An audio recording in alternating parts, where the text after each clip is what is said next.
सावन माह में आने वाली है एक और एकादशी, लेकिन इसे सामान्य एकादशी समझने की भूल ना करें। 3 सालों बाद आ रही है ये एकादशी।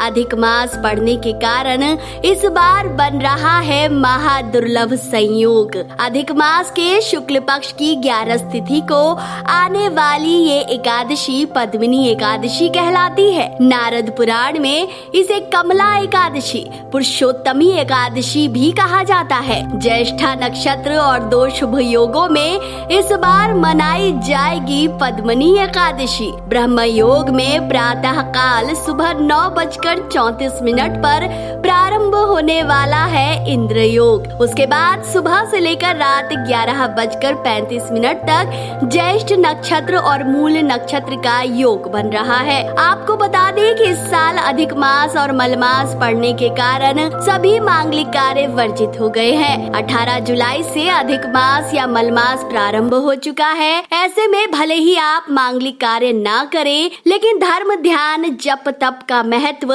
इस माह बढ़ जाएगा। इसलिए यह माह पुरुषोत्तम मास कहलाता है। भगवान विष्णु की पूजा के लिए आपके हाथों इस बार दुर्लभ एकादशी पद्मिनी एकादशी के व्रत रखने का अवसर आ रहा है। तो कब आने वाली है पद्मिनी एकादशी और कौन सी है वो कथा जिसे स्वयं भगवान श्री कृष्ण ने कुंती पुत्र युधिष्ठिर को सुनाया था? चलिए जानते हैं। मित्रों, मान्यताओं के अनुसार जो भी व्यक्ति पूरी श्रद्धा और आस्था के साथ पद्मिनी एकादशी का व्रत करता है, भगवान विष्णु उससे अवश्य प्रसन्न होते हैं और उसकी सभी मनोकामनाएं पूर्ण करते हैं। मित्रों, 3 साल में एक बार आती है ये एकादशी, जिस वजह से शास्त्रों में इस व्रत को बहुत ही असरकारक माना गया है। ज्योतिष विद्वान के अनुसार अधिक मास में पड़ने के कारण इस माह आप कोई भी व्रत प्रारंभ ना करें, किंतु यदि आप पहले से ही एकादशी का व्रत रखते आए हैं तो पद्मिनी एकादशी का उपवास अवश्य रखें, क्योंकि इस उपवास से मिलने वाला फल कई गुना बढ़कर साधक को मिलता है। मित्रों, पौराणिक मान्यताओं के अनुसार भगवान विष्णु को एकादशी तिथि बहुत प्रिय है। ऐसे में जो मनुष्य भगवान विष्णु की कृपा प्राप्त करना चाहता है, उसे पूरी श्रद्धा और आस्था के साथ ये व्रत करना चाहिए। इस मास में आने वाली शुक्ल पक्ष की एकादशी पर विधि विधान से पूजा उपासना करें, श्रद्धा से एकादशी की कथा सुने। तो चलिए अब बिना देरी के जान लेते हैं कब रखा जाएगा पद्मिनी एकादशी का पावन व्रत। हिंदू पंचांग के अनुसार सावन के महीने में अधिक मास के शुक्ल पक्ष की एकादशी यानी पद्मिनी एकादशी इस साल 28 जुलाई शुक्रवार की दोपहर 2:51 से प्रारंभ होकर 29 जुलाई की दोपहर 1:05 पर खत्म होगी। ऐसे में उदया तिथि के अनुसार पद्मिनी एकादशी का व्रत 29 जुलाई यानी शनिवार के दिन रखा जाएगा। अब चलिए बात कर लें इस दिन बन रहे शुभ योगों और नक्षत्रों की। ज्येष्ठा नक्षत्र और 2 शुभ योगों में इस बार पद्मिनी एकादशी आ रही है। इस दिन ब्रह्म योग में प्रातः काल से लेकर सुबह 9:34 तक है शुभ योग। इसके बाद इंद्र योग प्रारंभ हो जाएगा। ज्येष्ठा नक्षत्र सुबह से लेकर रात 11:35 तक रहेगा। उसके बाद मूल नक्षत्र का योग बन रहा है। लेकिन नोट करिए कि इस पद्मिनी एकादशी पर सुबह से भद्रा का साया भी रहने वाला है। जी हाँ, 29 जुलाई को पद्मिनी एकादशी के दिन सुबह 5:41 से भद्रा का साया प्रारंभ हो रहा है, जो दोपहर 1:05 तक रहेगा। इस दौरान पूजा का शुभ समय सुबह 7:22 से सुबह के 9:04 तक रहेगा। हालांकि इसे ज्योतिष विद्वान स्वर्ग की भद्रा मान रहे हैं। अब चलिए जान लेते हैं पद्मिनी एकादशी व्रत के पारण का समय। मित्रों, जो लोग 29 जुलाई को पद्मिनी एकादशी का व्रत रख रहे हैं, वो व्रत का पारण अगले दिन 30 जुलाई रविवार को करेंगे। 30 जुलाई को पद्मिनी एकादशी व्रत के पारण का समय सुबह 5:41 से सुबह 8:24 तक रहेगा। इस दिन द्वादशी तिथि का समापन सुबह 10:34 मिनट पर रहेगा। अब चलिए नोट करें पद्मनी एकादशी की पूजन विधि।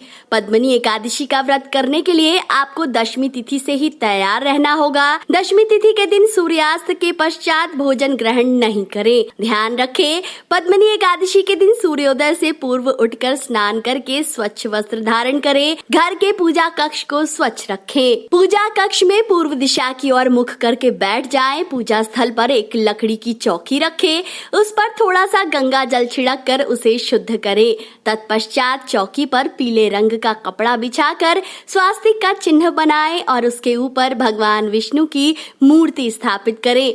भगवान विष्णु के सामने घी का दीपक जलाकर फूलों की माला पहनाएं और तुलसी दल अर्पित करें। भगवान विष्णु की 40 स्तुति स्तोत्र और मंत्रों से भगवान विष्णु की पूजा करें और अंत में व्रत कथा सुने और भगवान विष्णु की आरती करना ना भूलें। अगले दिन द्वादशी तिथि की सुबह भगवान विष्णु की पूजा करके व्रत का पारण करें। मित्रों, ध्यान रखें, यदि आपने ऐसा नहीं किया तो आपको व्रत के फल की प्राप्ति नहीं होगी। पौराणिक मान्यताओं के अनुसार जो भी मनुष्य पूरी श्रद्धा और आस्था के साथ पद्मनी एकादशी का व्रत करता है उसे मृत्यु के पश्चात विष्णु लोक की प्राप्ति होती है। मनुष्य की सभी समस्याएं दूर हो जाती है और उसे हर प्रकार की तपस्या यज्ञ के समान फल प्राप्त होता है। कहते हैं भगवान श्री कृष्ण ने सबसे पहले अर्जुन को पद्मनी एकादशी की व्रत की कथा सुनाई थी। साल भर की सभी एकादशी के व्रत के समान फल प्राप्त करना चाहते हैं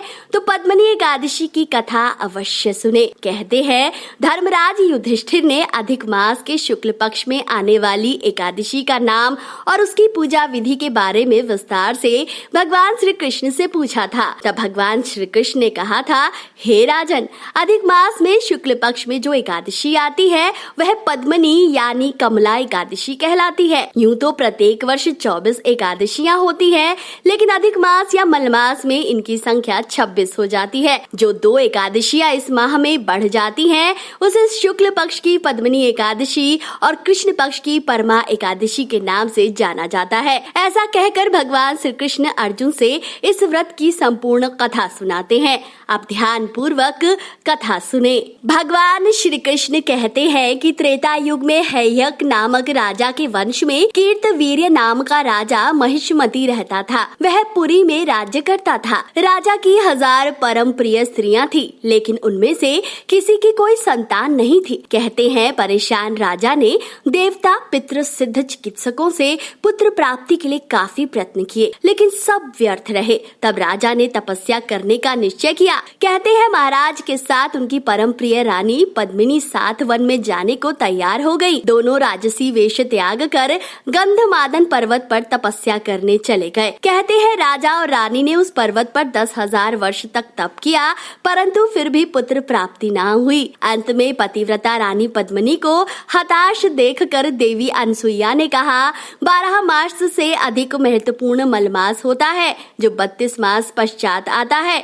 इस व्रत के करने से भगवान तुम पर प्रसन्न होकर तुम्हें शीघ्र ही पुत्र देंगे। रानी पद्मिनी ने पुत्र प्राप्ति की इच्छा से एकादशी का व्रत किया और रानी पद्मिनी को भगवान विष्णु की कृपा से पुत्र रत्न की प्राप्ति हुई। पुत्र का नाम रखा गया कार्तवीर्य। कार्तवीर्य के समान तीनों लोकों में कोई बलवान नहीं था। कहते हैं भगवान के सिवा उसको जीतने का सामर्थ्य किसी में नहीं था। भगवान कृष्ण आगे कहते हैं, जिन मनुष्य ने मलमास शुक्ल पक्ष एकादशी का व्रत किया है और संपूर्ण कथा को पढ़ा और सुना है, वो सभी इच्छाओं को भोग कर विष्णु लोक को प्राप्त हुए हैं। तो मित्रों, ये थी पद्मनी एकादशी व्रत की कथा। क्या आप भी रख रहे हैं पद्मनी एकादशी का व्रत? तो कमेंट करके अवश्य बताएं। वीडियो पसंद आया है तो इसे जितना हो सके शेयर कीजिए।